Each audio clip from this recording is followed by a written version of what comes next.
Hello friends, welcome back to Jayas academy. तो आज हम लोग बात करेंगे वाच्य की।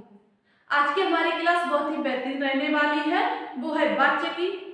तो आज हम लोग जानेंगे कि वाच्य होता क्या है, तो वाच्य के कितने भेद होते हैं, वाच्य का शाब्दिक अर्थ क्या होता है, कर्मवाच्य क्या होता है, कर्तृवाच्य क्या होता है और भाववाच्य क्या होता है। इन सभी से जो इससे संबंधित जो प्रश्न पूछे जाते हैं, किस प्रकार से पूछे जाते हैं, इनसे संबंधित जो बनने वाले सभी प्रकार के प्रश्न हैं, आज हम लोग उनको भी इस क्लास में डिस्कस करने वाले हैं।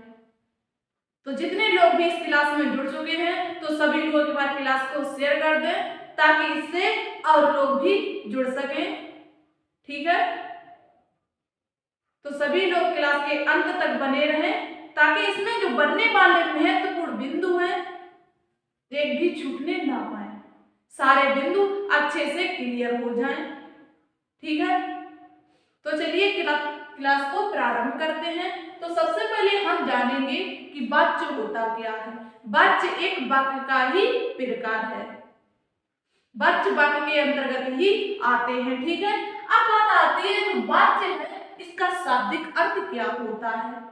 किसका, जो वाच्य हमारा है इसका शाब्दिक अर्थ क्या होता है, तो इसका शाब्दिक अर्थ होता है बताने वाला। क्या होता है इसका अर्थ, तो इसका शाब्दिक अर्थ होता है बताने वाला। ठीक है, अब बात आती है कि बताने वाला किसको बताने वाला, कि क्रिया किस आधार पर हो रही है, कर्ता कर्म के आधार पर या कर्म के आधार पर या कर्ता के आधार पर या भाव के आधार पर।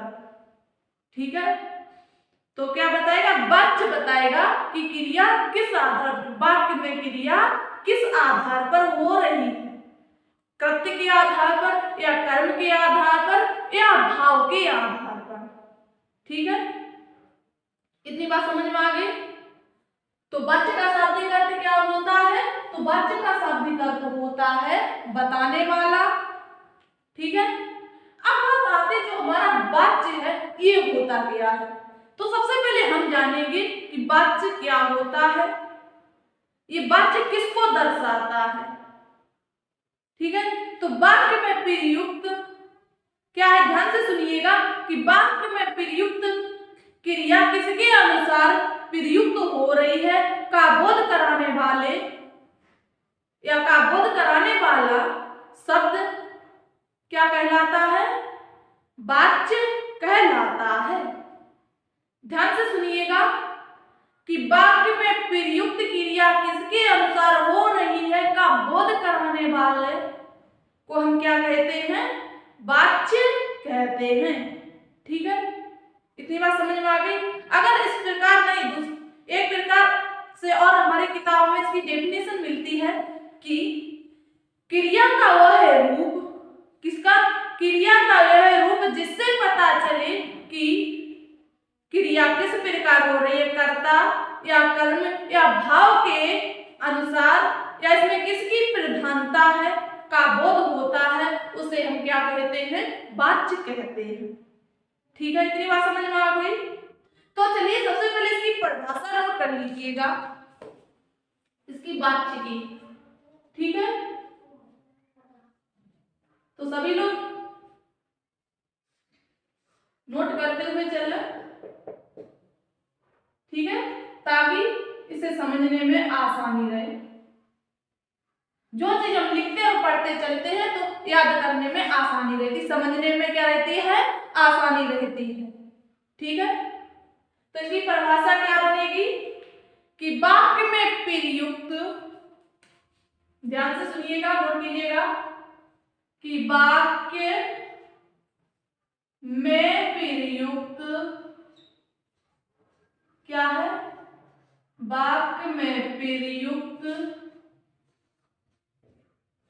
क्रिया किसके अनुसार हो रही है, क्रिया किसके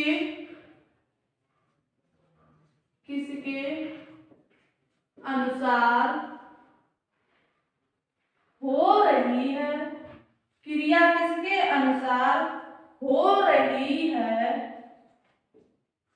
का बोध होता है, हो रही है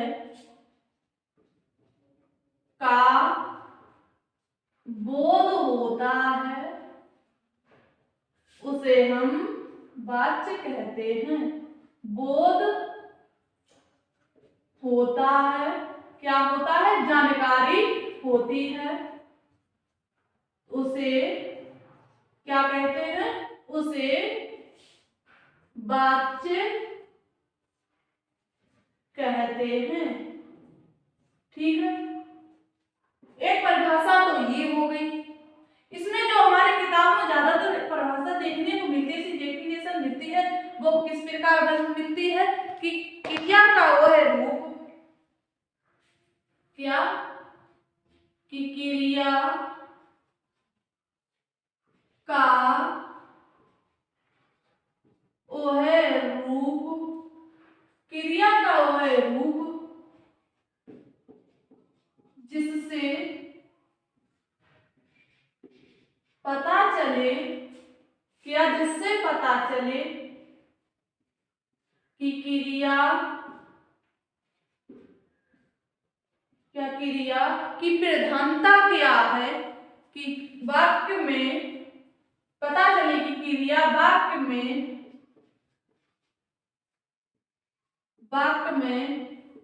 कर्ता के आधार पर या कर्म के आधार पर या भाव की प्रधानता के आधार पर वाक्य में कर्ता,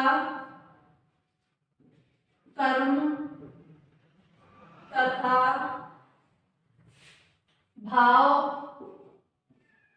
की प्रधानता हो।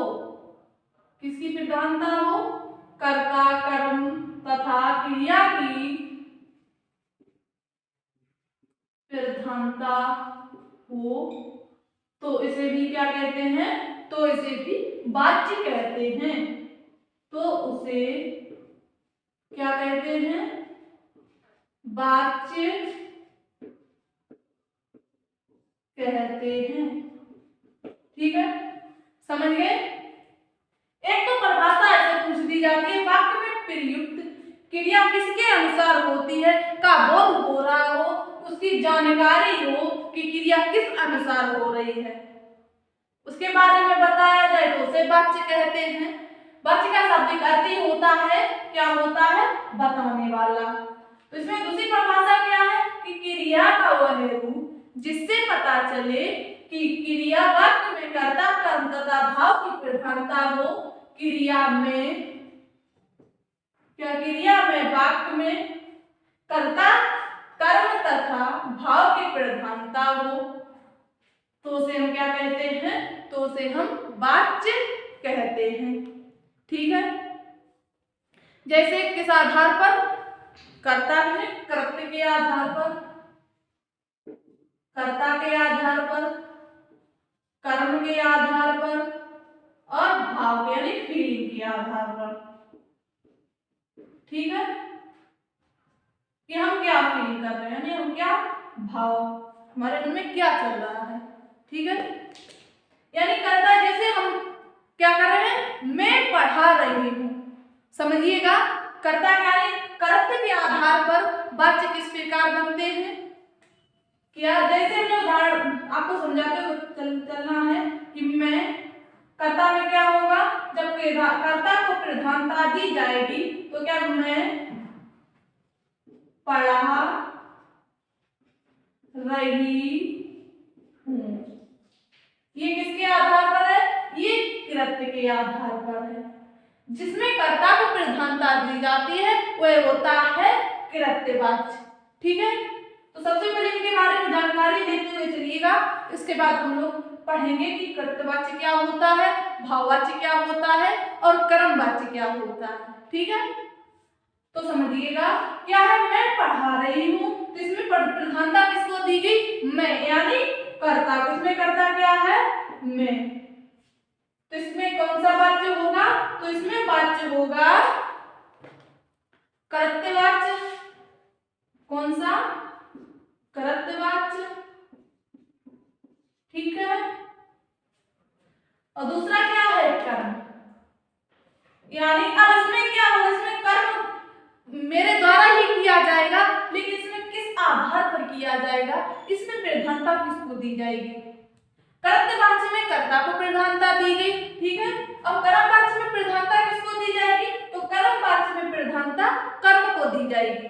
कर्म मेरे द्वारा ही किया जाएगा, लेकिन इसमें जो वाक्य बनेगा, जो उदाहरण बनता है, किस प्रकार बनता है तो समझिएगा। तो जैसे मेरे द्वारा पढ़ाया जा रहा है, मेरे द्वारा पढ़ाया जा रहा है। इसमें क्रिया तो मेरे द्वारा ही की जा रही है, तो आप लोग कहोगे इसमें प्रधानता किसको दी जाए, मेरे, इसमें कर्ता क्या है, मेरे, लेकिन नहीं, इसमें पढ़ाया जा रहा है, किसको प्रधानता दी जा रही है, मेरे द्वारा पढ़ाया जा रहा है।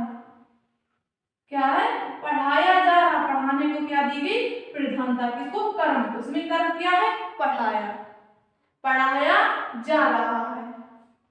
इसमें मेरे को प्रधानता ना देकर किसको दी गई, पढ़ाने, काम को ज्यादा प्रधानता दी गई। मेरे द्वारा क्या किया जा रहा है, पढ़ाया जा रहा है, इसलिए क्या हो गया, कर्मवाच्य। क्या होगा ये, कर्मवाच्य। ठीक है, इतनी बात समझ गए हो। अब आते हैं भाववाच्य, जहां पर नकारात्मकता हो, जहां पर भावुकता हो बताने की, किसी वाक्य को या किसी बात को समझाने की, तो वो वहां पर क्या होता है, तो वहां पर भाववाच्य होता है। ठीक है, जैसे इसमें हमने उदाहरण लिया, समझिएगा, इसमें क्या होगा कि मेरे द्वारा, या मैं नहीं पढ़ा रही हूं, या मेरे द्वारा नहीं पढ़ाया जा रहा है। ठीक है, या इस प्रकार कहेंगे कि मेरे द्वारा नहीं पढ़ाया जाता है, या मैं नहीं पढ़ाना जानती हूँ। यानी जहां निगेटिवता हो, यानी नकारात्मकता हो, तो वहां पर क्या होगा, भाववाच्य होगा।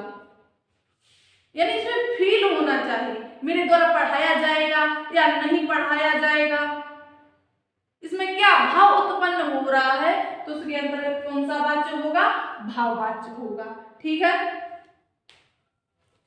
क्या है कि मेरे द्वारा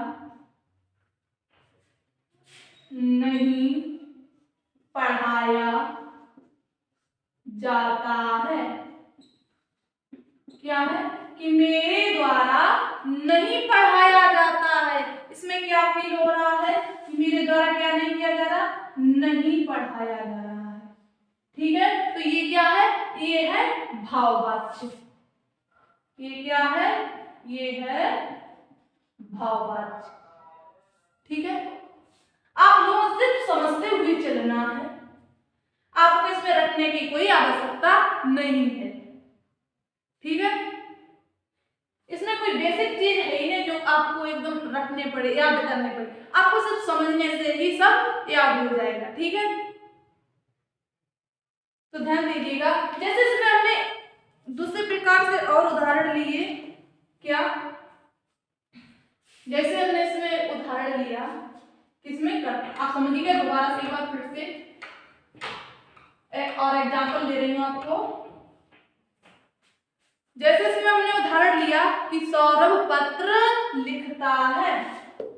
क्या लिया उदाहरण, कि सौरभ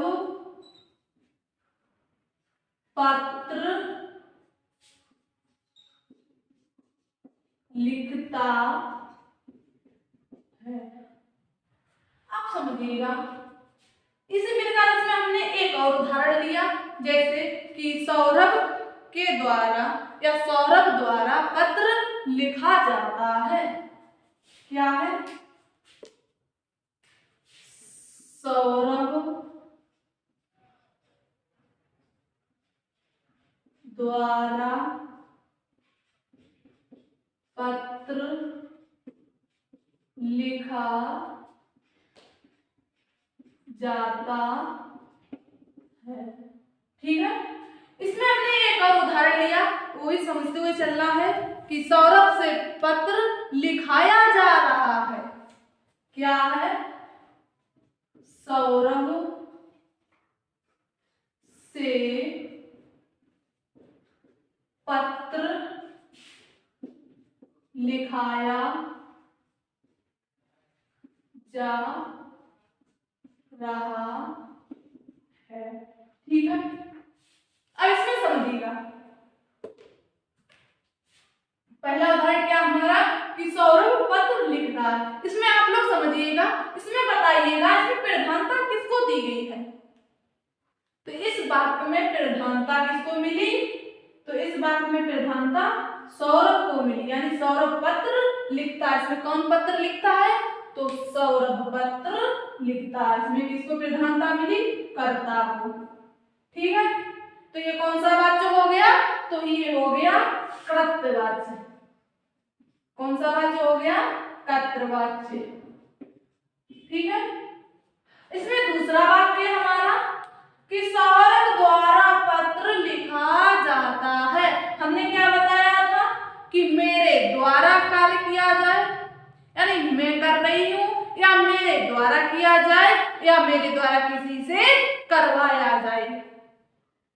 जहां पे मेरे द्वारा किसी से करवाया, जहां मैं क्रिया नहीं कर रही हूं, तो वहां कौन सा वाच्य होगा? वहां पर भाववाच्य होगा। ठीक है, समझ गए इतनी बात? तो इसमें हमारा उदाहरण क्या था कि सौरभ द्वारा पत्र लिखा जा रहा है। तो इसमें प्रधानता किसको मिली? तो इसमें ज्यादा प्रधानता मिली पत्र को। सौरभ द्वारा क्या किया जा रहा है? सौरभ द्वारा पत्र लिखा जा रहा है। क्या लिखा जा रहा है? पत्र। पत्र क्या है हमारा? पत्र है इसमें कर्म। सौरभ द्वारा क्या किया जा रहा है? पत्र लिखा जा रहा है। तो जिसमें कर्म को प्रधानता दी जाती है तो वह क्या होता है? वह होता है कर्मवाच्य। कौन सा इसमें वाच्य होगा? कर्मवाच्य। ठीक है, इसमें अगला वाक्य है, अगला उदाहरण हमारा ध्यान दीजिएगा कि सौरभ से पत्र लिखाया जा रहा है। अब सौरभ, हमने क्या कहा था कि जिसमें क्रिया खुद ना करके किसी अन्य से करवाई जाए तो उसे हम क्या कहते हैं? तो उसे हम भाववाच्य कहते हैं। यानी सौरभ का मन नहीं है ये पत्र लिखने का, लेकिन उसको दबाव दिया जा रहा है। तो क्या है? सौरभ से पत्र लिखाया जा रहा है, जबरदस्ती की जा रही है। तो इसमें क्या हो जाएगा? तो इसमें भाववाच्य होगा। सौरभ से पत्र लिखाया जा रहा है, यानी सौरभ का मन नहीं है, उसका मन नहीं है कि हम पत्र लिखें या ना लिखें। उसके मन में विचार चला कि हम पत्र ना लिखें, लेकिन उससे क्या है? जबरदस्ती दबाव दिया जा रहा है कि सौरभ से पत्र लिखाया जा रहा है। तो उसे हम क्या कहते हैं? तो उस वाक्य में क्या वाच्य होगा? तो इस वाक्य में भाववाच्य होगा। जहां पर दबाव का बोध हो, भाववाच्य होगा। ठीक है, तो इतनी बात क्लियर हो गई। तो चलिए, उम्मीद करते हैं आप लोगों को वाच्य की जो परिभाषा है, इससे जो एग्जाम्पल बनते हैं अच्छे से क्लियर हो गए होंगे। ठीक है, तो अब हम लोग जानेंगे क्या वाच्य की भेद। क्या जानेंगे? वाच्य के भेद। तो एक बार सभी लोग कमेंट कीजिएगा, क्योंकि आप लोग इससे पहले भी पढ़े होंगे। तो एक बार सभी लोग कमेंट करें, क्या वाच्य के कितने भेद होते हैं? क्या वाच्य के कितने भेद होते हैं? तो एक बार सभी लोग कमेंट कीजिएगा।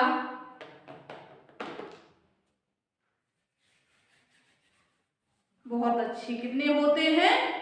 3। क्या वाच्य के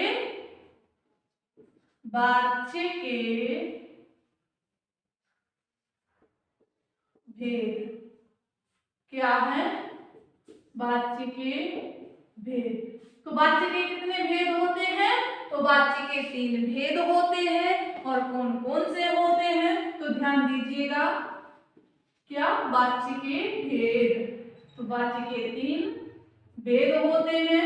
कौन कौन से होते हैं? अब ध्यान दीजिएगा। अब आप लोगों को अच्छे से समझते हुए चलना है, ठीक है? कितने भेद होते हैं? तो इसके 3 भेद होते हैं। अब होते कौन कौन है समझिएगा। कर्तृवाच्य, तो पहला है इसमें कर्तृवाच्य, ठीक है? और दूसरा है कर्मवाच्य। दूसरा कौन सा है? दूसरा है कर्मवाच्य। और तीसरा है भाववाच्य। कौन सा है? भाववाच्य, ठीक है? हो गए वाच्य के भेद, क्लियर हो गए? तो वाच्य के कितने भेद होते हैं? वाच्य के 3 भेद होते हैं। कौन कौन से होते हैं? कृत्यवाच्य होता है, कर्मवाच्य होता है, भाववाच्य होता है। एक बार फिर से सुनिएगा।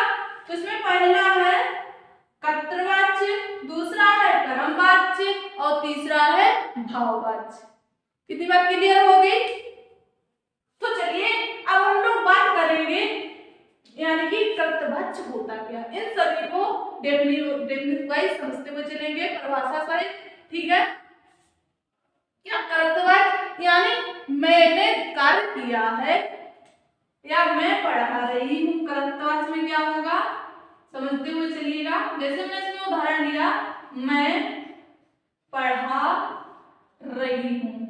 जहां मैं क्रिया कर रहा हूं, जहां मैं कार्य हो, जहां पर कर्ता की प्रधानता हो, वहां क्या होगा?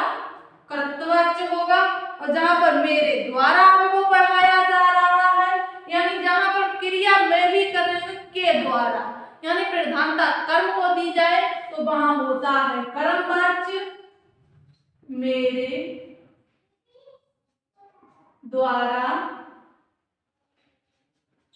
आपको पढ़ाया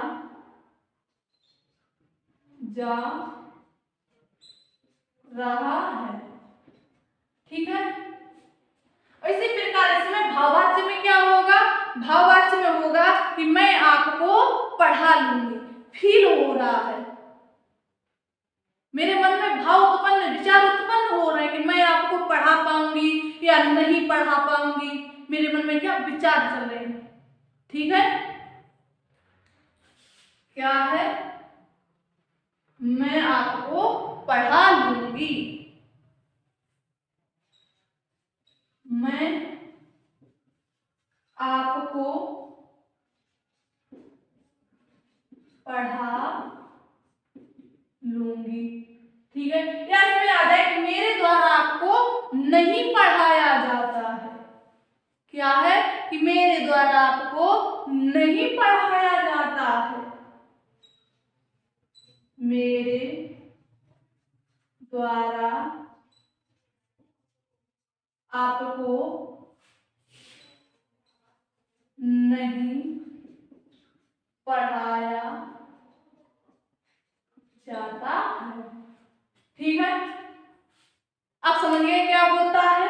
कर्तृवाच्य क्या होगा, कर्मवाच्य क्या होगा, भाववाच्य क्या होगा, यानी इसमें किस प्रकार से प्रश्न बनते हैं। इनमें से एक एग्जाम्पल दे दिया जाए या इनमें से कौन सा वाच्य होगा। अभी आप बात में हम आप लोगों को इसके एग्जाम्पल यानी इससे बनने वाले प्रश्न वो आप लोगों सभी को क्लियर करवाएंगे, ताकि आप लोग क्लास के अंत तक बने रहें, ताकि इससे समझ में आ जाए कि वाच्य से किस प्रकार के प्रश्न पूछे जाते हैं, ठीक है? तो हम लोग बात करेंगे किसकी? कर्तृवाच्य की। किसकी करेंगे? कर्तृवाच्य की, यानी कर्तृवाच्य होता क्या है। तो इसमें नेक्स्ट पॉइंट बनाइएगा। इसमें नेक्स्ट पॉइंट बनेगा क्या? कर्तृवाच्य। क्या बनेगा? कर्तवाच्य। आप समझिएगा, कर्तवाच्य है, इसकी परिभाषा क्या बनेगी? तो ध्यान दीजिएगा कि वाक्य में जिस वाक्य में कर्ता को प्रधानता दी जाए या जिस वाक्य में क्रिया के यानी कर्ता के अनुसार क्रिया हो रही हो उसे हम क्या कहते हैं? उसे हम कर्तवाच्य कहते हैं। एक परिभाषा तो इस प्रकार बनेगी, किस प्रकार बनेगी? कि जिस वाक्य में क्रिया कर्ता के अनुसार हो रही हो, किसके अनुसार हो रही हो? कर्ता के अनुसार हो रही हो, उसे हम क्या कहते हैं? कर्तवाच्य कहते हैं। ठीक है। अब दूसरी इसी में परिभाषा हमारे जो किताबों में देखने को मिलती है ज्यादातर, वो किस प्रकार मिलती है? कि जिस वाक्य में कर्ता को प्रधान होता है, हमारा कोई वाक्य है उसमें क्या कर्ता प्रधान हो, तो प्रधानता किसको दी जाए? कर्ता को प्रधानता दी जाए, उससे हम क्या कहते हैं? उसको भी हम कर्तवाच्य कहते हैं। ठीक है। क्या एक बार फिर से सुनिएगा कि जिस वाक्य में कर्ता प्रधान होता है उसे हम क्या कहते हैं? कर्ता प्रधान होता है। जहां क्रिया पद लिंग या वचन के अनुसार बदलती है, क्या? जहां क्रिया पद लिंग वचन के अनुसार बदलती है वहां क्या होता है? वहां पर कर्तवाच्य होता है। या इस प्रकार पूछा जाए, मिल जाता है ज्यादातर देखने को कि कर्ता के अनुसार कि वचन या कर्ता के अनुसार क्रिया बदल जाए, उसे हम क्या कहते हैं? उसे हम कर्तवाच्य कहते हैं। विभिन्न प्रकारों से विभिन्न किताबों में देखने को मिलता है, अलग अलग प्रकारों से इसकी परिभाषा देखने को मिल जाती है। ठीक है।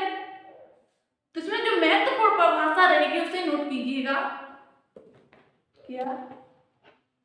कि जिस वाक्य में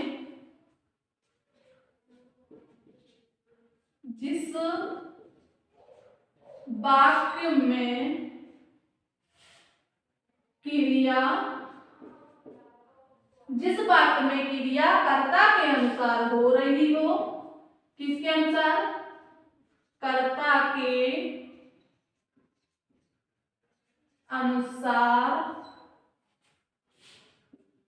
के अनुसार हो रही हो, कर्ता के अनुसार हो रही हो, उसे क्या कहते हैं? उसे कर्तवाच्य कहते हैं। क्या कहते हैं? कर्तवाच्य कहते हैं। ठीक है। इसमें जो एक और परिभाषा पूछी जाती है उसे भी ध्यान दीजिएगा, उसको भी नोट कर लीजिएगा। कहीं कहीं पर वो भी पूछ दी जाती है कि कर्ता कि जिस वाक्य में क्या प्रधान हो? कर्ता प्रधान हो, यानी बात दोनों में एक ही रहेगी, अर्थ दोनों का एक ही रहेगा, लेकिन समझने के लिए इसको भी नोट कर लीजिएगा। क्या? कि जिस वाक्य में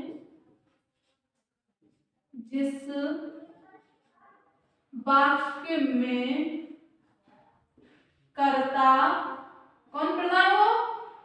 कर्ता प्रधान होता है। कौन प्रधान होता है? कर्ता प्रधान होता है। जहां क्रिया पद लिंग वचन के अनुसार होते हैं, लिंग वचन के अनुसार होती है। किसके अनुसार होती है? लिंग वचन के अनुसार होती है। तो उसे क्या कहते हैं? तो उसे भी कर्तवाच्य कहते हैं। तो उसे क्या कहेंगे? कर्तवाच्य कहते हैं। ठीक है। क्लियर होगी? इसमें जो एक और पॉइंट बनता है वो भी आप लोगों के लिए महत्वपूर्ण रहेगा। क्या?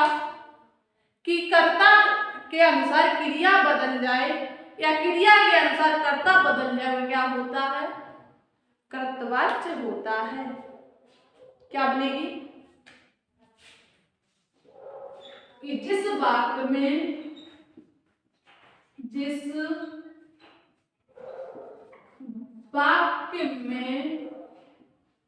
कर्ता के बदलने पर, किसके बदलने पर? कर्ता के बदलने पर, कर्ता के बदलने पर क्रिया बदल जाती है, क्रिया बदल जाती है, क्रिया बदल जाती है, तो उसे क्या कहते हैं? तो उसे भी कर्तवाच्य कहते हैं। ठीक है, क्लियर हो गया क्या होता है कर्तवाच्य? एक बात समझिएगा कि वाक्य में क्रिया के अनुसार कर्ता क्या है? क्रिया कर्ता के अनुसार हो रही हो, जो कार्य है किसके अनुसार हो रहा हो? स्वयं कर्ता के अनुसार हो रहा हो, तो वहां क्या होता है? कर्तवाच्य होता है। इसलिए दूसरी जो भाषा बनती है वो किस प्रकार बनती है, इसे भी देख लीजिएगा कि जिस वाक्य में कर्ता प्रधान होता है, जहां क्रिया बदलने वचन के अनुसार होती है, उसे हम क्या कहते हैं? कर्तवाच्य कहते हैं। ठीक है, जैसे उसमें पॉइंट महत्वपूर्ण रहता है, यानी जिस वाक्य में कर्ता के बदलने पर क्या है कि जिस वाक्य में कर्ता के बदलने पर क्रिया बदल जाती है, उसे भी क्या कहते हैं? उसे भी कर्तवाच्य कहते हैं। बात तीनों में एक ही है, यानी कि क्रिया किसके अनुसार बदल जाए? कर्ता के अनुसार। और वाक्य में क्या प्रधान हो? कर्ता प्रधान हो। किसके बदलने पर क्रिया बदल जाती है? कर्ता के बदलने पर क्रिया बदल जाती है। ठीक है, अगर किसी वाक्य में कर्ता बदलेगा तो वहां पर क्या बदल जाएगी? क्रिया भी बदल जाएगी, तो वहां क्या होगा? कर्तवाच्य होगा। अब समझिएगा, जैसे इसमें हमने एक उदाहरण लिया, क्या उदाहरण है हमारा, ध्यान दीजिएगा, क्या जैसे रोहन, उदाहरण हमारा इसमें ध्यान दीजिएगा कि रोहन पढ़ता है। क्या एग्जाम्पल हमारा इसमें कि रोहन पढ़ता है। इस वाक्य में कर्ता क्या है? कौन पढ़ता है? रोहन। इसको प्रधानता किसको दी गई? रोहन को। ठीक है, तो रोहन पढ़ता है। इस प्रकार से हमने एक और वाक्य लिया, क्या कि सीता पढ़ती है। मैंने आपको क्या बताया था कि जिस वाक्य में कर्ता बदल जाए, कर्ता के अनुसार क्रिया बदल जाए, तो उसे हम क्या कहेंगे? उसे हम कर्तवाच्य कहते हैं। ठीक है, तो इसमें क्या हुआ? इसमें कर्ता पुल्लिंग है, इसमें क्या है? सीता पढ़ती है। जहां पर कर्ता चेंज हो गया, कर्ता क्या हो गया? स्त्रीलिंग हो गया, वहां पर क्रिया भी क्या हो गई? क्रिया भी स्त्रीलिंग हो गई। ठीक है, तो इसमें ये दोनों किसके वाक्य हैं? तो ये दोनों कृतवाच्य के अंतर्गत आएंगे। ठीक है, अब समझिएगा, जैसे इसमें हमने एक और उदाहरण लिया, इस प्रकार क्या कि सुरेश चित्र बनाता है। क्या है उदाहरण हमारा? उदाहरण है कि सुरेश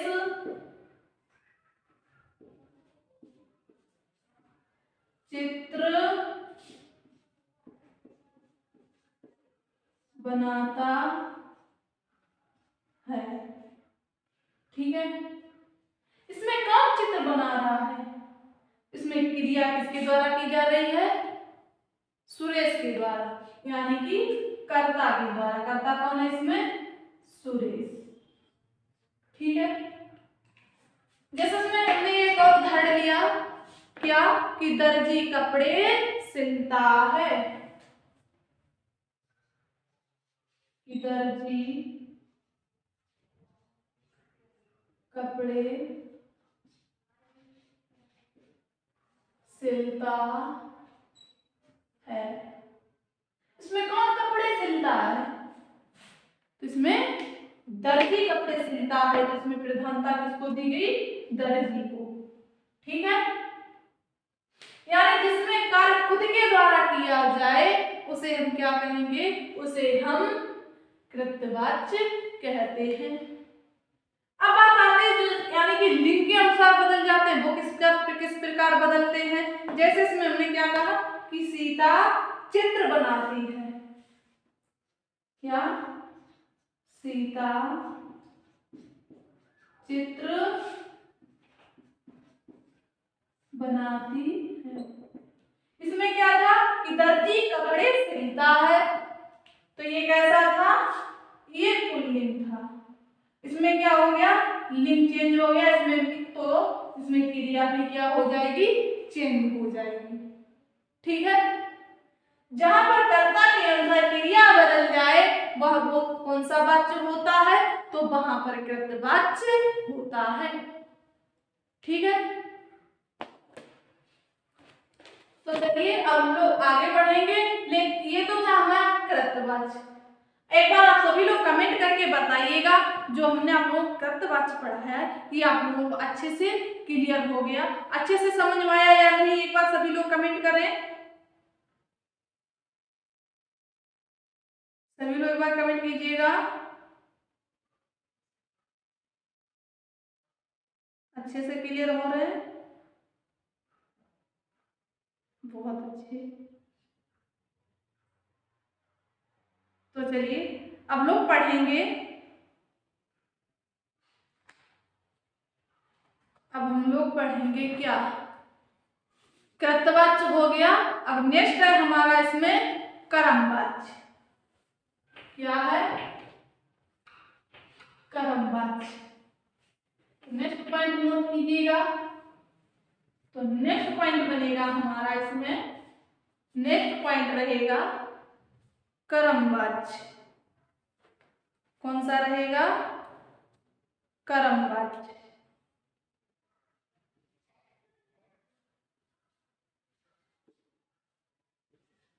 कर्मवाच्य कर लिया नोट सभी ने? आप समझिएगा कि कर्मवाच्य क्या होता है। कर्मवाच्य को हम किस प्रकार समझेंगे, तो आप लोग सभी लोग ध्यान देते हुए चले। ठीक है, तो हम लोग जानेंगे क्या कर्मवाच्य, कि जहां क्रिया का सीधा संबंध किससे हो? कर्म से हो, तो उसे हम क्या कहते हैं? तो उसे हम कर्मवाच्य कहते हैं। यानी जिस वाक्य में कर्म प्रधान हो तो उसे हम कर्मवाच्य कहते हैं। ठीक है, या इस प्रकार पूछा जाए कि जिस वाक्य में प्रयुक्त क्रिया कर्म के अनुसार प्रयुक्त होती है उसे हम कर्मवाच्य कहते हैं। ठीक है, तो चलिएगा एक एक बिंदु को हम लोग अच्छे से क्लियर करते हुए चलेंगे। तो नोट कीजिएगा क्या कर्मवाच्य, इसकी परिभाषा क्या बनेगी कि जिस वाक्य में क्या है कि जिस वाक्य में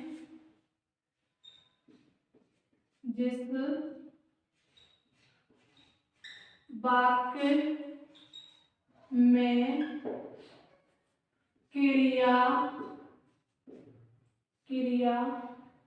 कर्म के अनुसार हो रही हो, किसके अनुसार?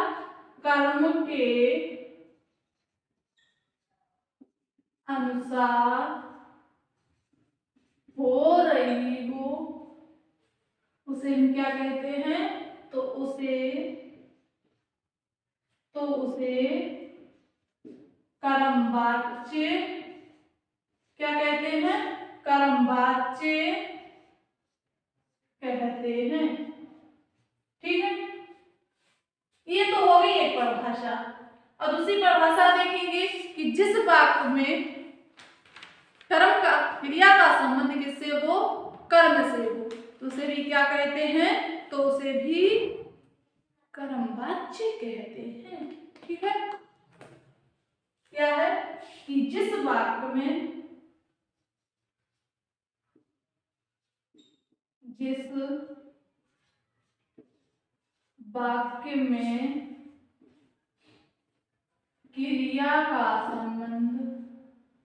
क्रिया का संबंध किससे हो? कर्म से हो।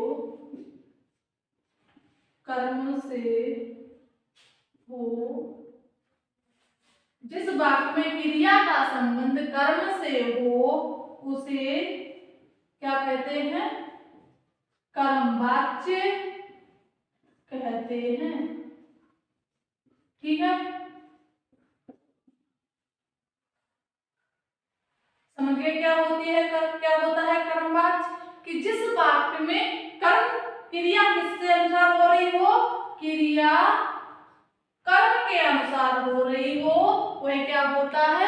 कर्मवाच्य होता है। या जिस वाक्य में क्रिया का संबंध सीधे कर्ता से क्रिया का संबंध सीधे कर्म से हो उसे क्या कहते हैं? उसे भी कर्मवाच्य कहते हैं। ठीक है, अब देखिएगा इसमें जो नेक्स्ट पॉइंट, इसी में जो महत्वपूर्ण बिंदु रहता है, क्या जिस वाक्य में क्रिया का संबंध सीधे कर्म से होता हो उसे हम कर्मवाच्य कहते हैं। इसी पद में यानी जहां पर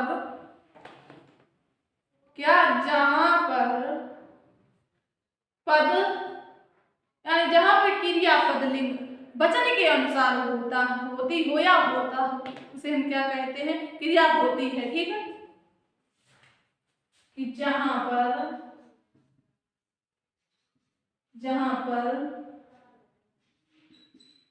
क्रिया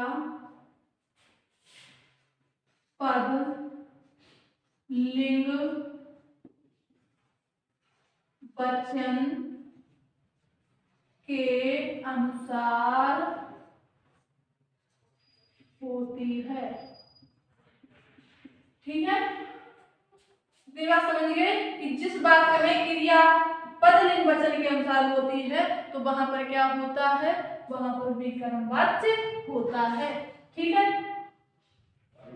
अब बात आती है इस जो हमारा फर्स्ट पॉइंट था यानी वाच्य का पहला प्रकार था कर्तृवाच्य, उसमें क्रिया कौन सी थी? उसमें सकर्मक क्रिया और अकर्मक क्रिया दोनों प्रयोग हो जाती थी।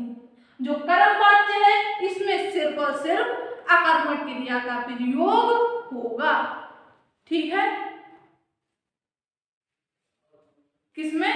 इसमें जो है जो कर्मवाच्य है जो हमारा था कृतवाच्य। पहला प्रकार कौन था? पहला प्रकार था कृतवाच्य। तो कृतवाच्य में जो क्रियाएं थी सकर्मक और अकर्मक क्रियाएं कितने प्रकार की थी? क्रियाएं दो प्रकार की थी। कौन कौन?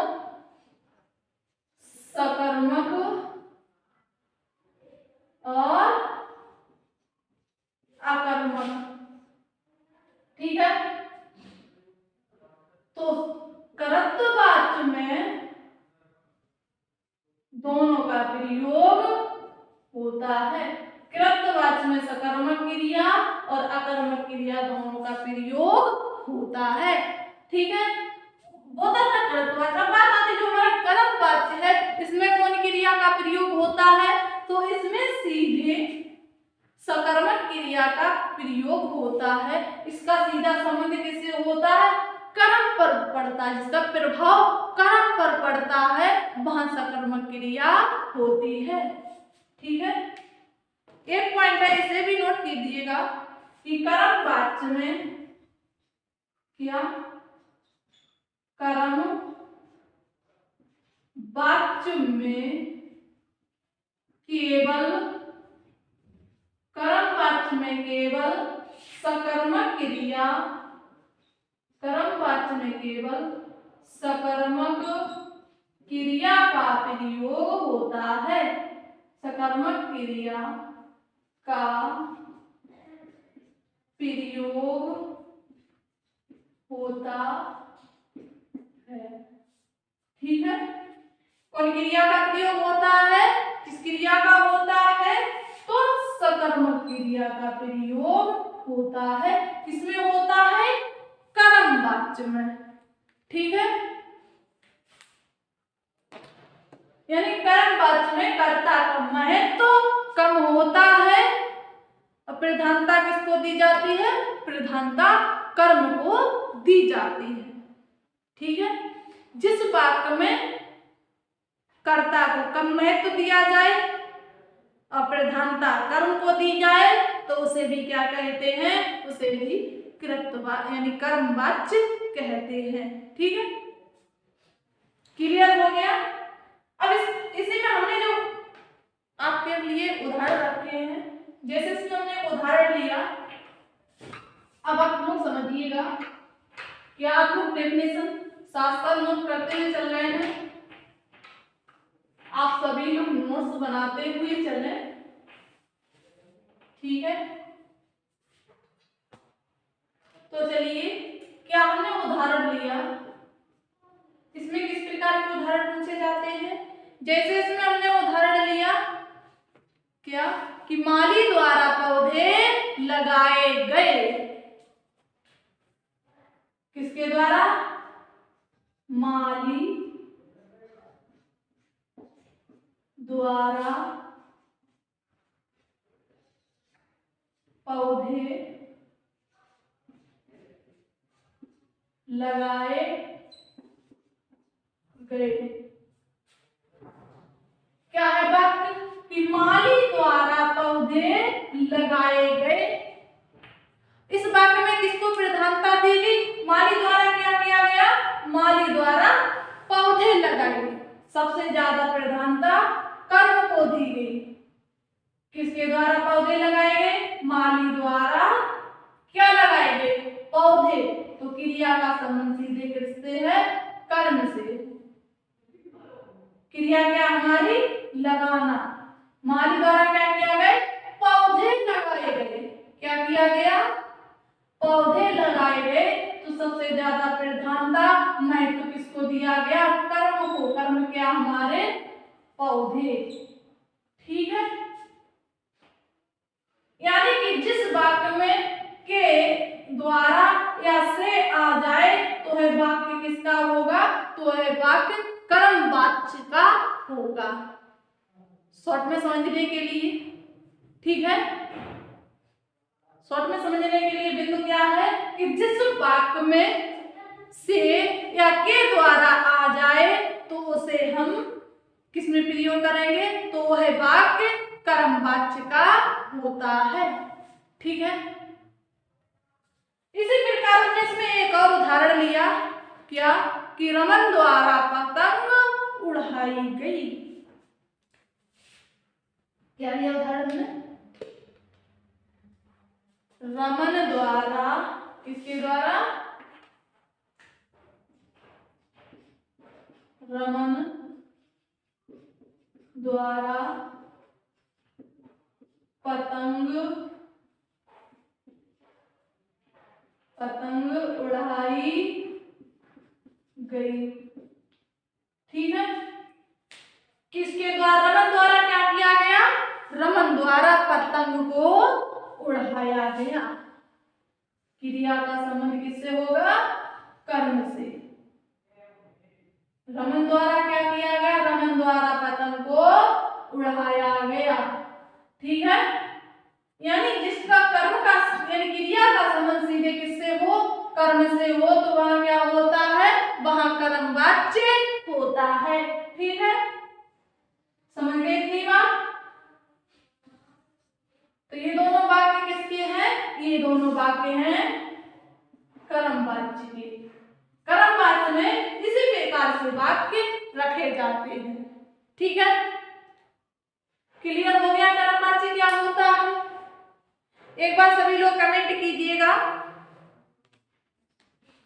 सभी लोग कमेंट करें।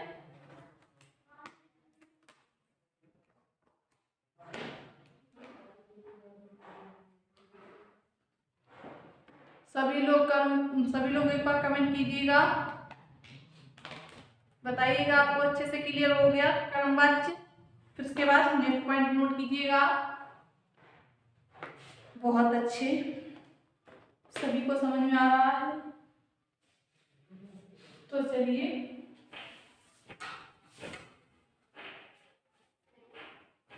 बहुत अच्छे, नेक्स्ट पॉइंट नोट कीजिएगा इसी में। नेक्स्ट पॉइंट है हमारा इसमें भाववाच्य। नेक्स्ट पॉइंट क्या बनेगा? नेक्स्ट पॉइंट बनेगा इसमें भाववाच्य। ये वाच्य का क्या है? तीसरा और अंतिम प्रकार है, तीसरा और अंतिम भेद है। ठीक है, हो गया नोट? तो समझिएगा भाववाच्य क्या होता है कि जिस वाक्य में, ये आपको अच्छे से ध्यान देते हुए समझते हुए चलना है, भाववाच्य ये सबसे डिफिकल्ट है, दोनों में से अलग है। ठीक है, कि जिस वाक्य में या जहां क्रिया, पद, कर्ता या कर्म तथा लिंग वचन के अनुसार या का कोई प्रभाव नहीं पड़ता है या के अनुसार नहीं बदलती है, उसे हम भाववाच्य कहते हैं। ठीक है, एक बार फिर से सुनिएगा, क्या भाववाच्य की परिभाषा क्या होगी, इसे हम किस प्रकार समझेंगे कि ये भाववाच्य है। ठीक है, कि जहां पर पद, कर्ता और कर्म के लिए क्या है, जहां पर क्रिया, पद, कर्ता या कर्म के लिंग और वचन का कोई प्रभाव नहीं पड़ता है, उसे हम भाववाच्य कहते हैं। कर्तवाच्य में और कर्मवाच्य में लिंग वचन का परिवर्तन होता था, लेकिन भाववाच्य में इनका कोई परिवर्तन और इनका कोई प्रभाव नहीं पड़ेगा, यानी कि जैसे का तैसा रहेगा। ठीक है, जैसे का तैसा कौन सा वाच्य? भाववाच्य। ठीक है, यानी कि जिस वाक्य में दो परसर्ग आ जाएं, कर्ता के पास भी और कर्म के पास भी परसर्ग हो, वहां पर कौन सा वाच्य होगा? भाववाच्य होगा। ठीक है, तो चलिए नोट कीजिएगा इसकी परिभाषा कि जहां क्रिया क्या है, कि जहां क्रिया पद पर कर्ता या कर्म, जहां क्रिया पद, कर्ता या कर्म के लिंग, वचन का कोई प्रभाव नहीं पड़ता है, कोई प्रभाव नहीं पड़ता है, उसे हम क्या कहते हैं? उसे हम भाववाच्य कहते हैं, उसे भाववाच्य कहते हैं। ठीक है, क्या है? जहां क्रिया, पद, कर्ता या कर्म के लिंग वचन का कोई प्रभाव नहीं पड़ता है, उसे भाववाच्य कहते हैं। ये जो वाच्य यानी भाववाच्य है, कर्तवाच्य और कर्मवाच्य से इजी है लेकिन अलग है। ठीक है, कर्तवाच्य में क्या था और कर्मवाच्य में लिंग वचन से वाक्य क्या हो जाता था? परिवर्तित हो जाता था, और इसमें ऐसा कुछ भी नहीं है। ठीक है, तो समझिएगा, जैसे इसमें हमने उदाहरण लिया, क्या मुझसे चला नहीं जाता है। उदाहरण क्या हमारा, मुझसे चला नहीं जाता है। तो दूसरा इसी में है, क्या श्याम को गाया नहीं गया। क्या है, श्याम से गाया नहीं जाता है। बात दोनों की एक ही है, श्याम से गाया नहीं जाता है। ये भी क्या है, ये भी भाववाच्य है। अगला इसी में है कि पक्षियों से उड़ा नहीं जाता है। पक्षियों से उड़ा नहीं जाता है। हमने आपको क्या बताया था कि जहां पर नकारात्मकता हो वहां क्या होता है, वहां भाववाच्य होता है। यहाँ पर क्या है कि जहाँ क्रियापद कर्म या लिंग वचन से कोई प्रभाव नहीं पड़ता है, यानी कि इस पे कोई प्रभाव नहीं पड़ेगा। मुझसे चला नहीं जाता है, इसमें कोई वाक्य में परिवर्तन नहीं होगा, जैसे का तैसा रहेगा। वाक्य शुद्धि में ज्यादातर ऐसे ही पूछे जाते हैं, ठीक है। एक उदाहरण इसका दे दिया, एक कर्मवाच्य का दे दिया, एक कृतवाच्य का दे दिया। पूछा जाता है निम्न में से कौन सा कर्मवाच्य का है या कृतवाच्य का है या भाववाच्य का है, ठीक है। तो चलिए, इसमें जो इसकी विशेषता रहती है कि भाववाच्य का प्रयोग असमर्थता प्रकट करने के लिए किया जाता है। इसकी जो मुख्य विशेषता है क्या है कि भाववाच्य का प्रयोग असमर्थता प्रकट करने के लिए किया जाता है। एक विशेषता तो ये हो गई, ठीक है। नोट कर लीजिएगा, हर चीज लिखने की आवश्यकता नहीं हो पड़ती, ठीक है।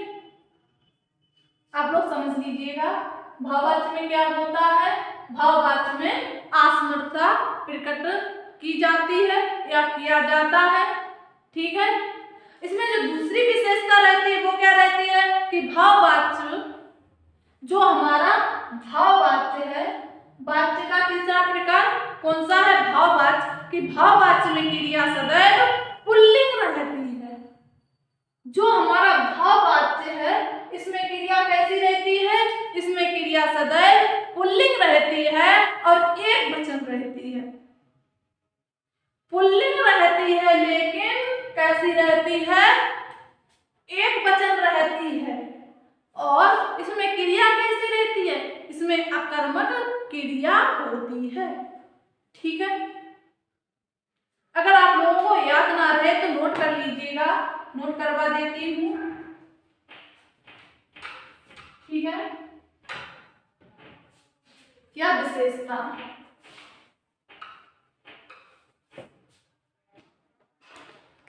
इसमें बिंदु बना लीजिएगा, विशेषता, ठीक है। क्या है कि भाववाच्य का प्रयोग किसका, भाववाच्य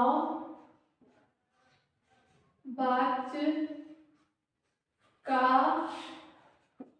प्रयोग, भाववाच्य का प्रयोग असमर्थता, क्या, असमर्थता,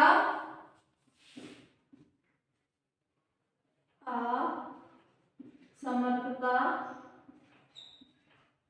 प्रकट करने के लिए, प्रकट करने या असमर्थता प्रकट होती है, तो वहां कौन सा वाच्य होगा, वहां भाववाच्य ठीक है, एक ये विशेषता हो गई। इसमें जो महत्वपूर्ण दूसरी विशेषता रहती है वो क्या रहती है, ध्यान दीजिएगा, सभी लोग नोट कर लीजिएगा कि भाववाच्य में सदैव क्या है, भाववाच्य में सदैव, भाववाच्य सदैव पुल्लिंग, भाववाच्य सदैव पुल्लिंग और एक वचन तथा अकर्मक क्रिया होती है। क्या होती है, अकर्मक क्रिया होती है। ठीक है, कर ली नोट, ये इसकी मुख्य विशेषताएं हैं। इसीलिए हमने आपको कहा था ये इन दोनों से डिफिकल्ट है, अलग है, यानी ये बहुत ही विशेष और महत्वपूर्ण है। ठीक है, उन दोनों में कर्मवाच्य में क्या था, कर्मवाच्य में सकर्मक क्रिया ही केवल प्रयोग होती थी और कृतवाच्य में सकर्मक और अकर्मक दोनों प्रकार की क्रिया प्रयोग होती थी, और इसमें जो भाववाच्य में सिर्फ और सिर्फ अकर्मक क्रिया का ही प्रयोग होता है। ठीक है, इतनी बात समझ में आ गई? तो एक बार सभी लोग कमेंट कीजिएगा कि आपको जो भाववाच्य है अच्छे से क्लियर हो गया या नहीं। ठीक है,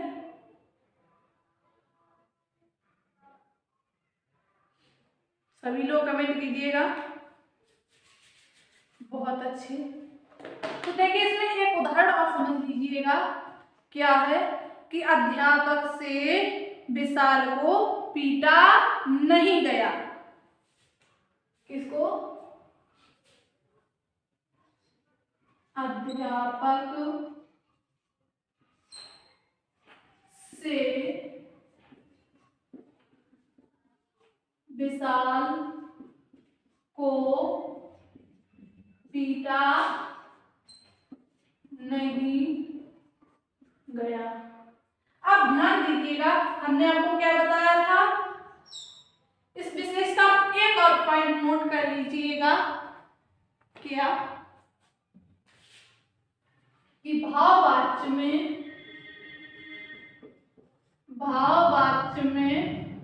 क्या होता है, भाववाच्य में कर्ता के साथ क्या, कर्ता के साथ कारक, कर्ता के साथ कारक और कर्म के साथ भी, और कर्म के साथ भी कारक चिन्ह आता है, साथ भी कारक आता है। ठीक है, या परसर्ग आता है, दोनों की बात एक ही है। ठीक है, अब इसमें उदाहरण समझिएगा। उदाहरण क्या हमारा कि अध्यापक से विशाल को पीटा नहीं गया। ठीक है, या यहाँ पर आएगा अध्यापक ने विशाल को नहीं पीटा। क्या है, अध्यापक ने विशाल को नहीं पीटा, नहीं पीटा। ठीक है, अब समझिएगा इसमें क्या है, अध्यापक कर्ता है, कर्ता के साथ क्या है, इसका कारक क्रिया, कर्ता का कारक चिन्ह क्या होता है, कर्ता ने।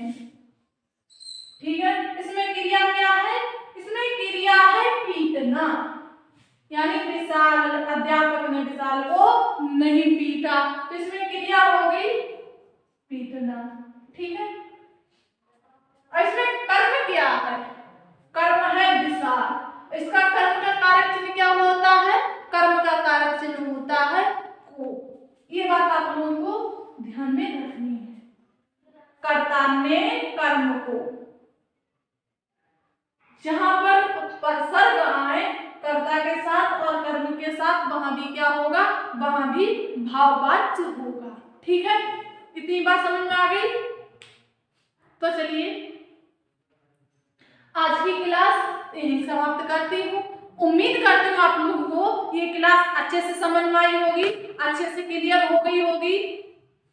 अगर आप लोगों को क्लास अच्छे से समझ में आई है तो प्लीज क्लास को शेयर करें और लाइक करें और बेहतर तैयारी के लिए हमारे चैनल को सब्सक्राइब करें। फिर मिलेंगे नेक्स्ट क्लास में नेक्स्ट टॉपिक के साथ।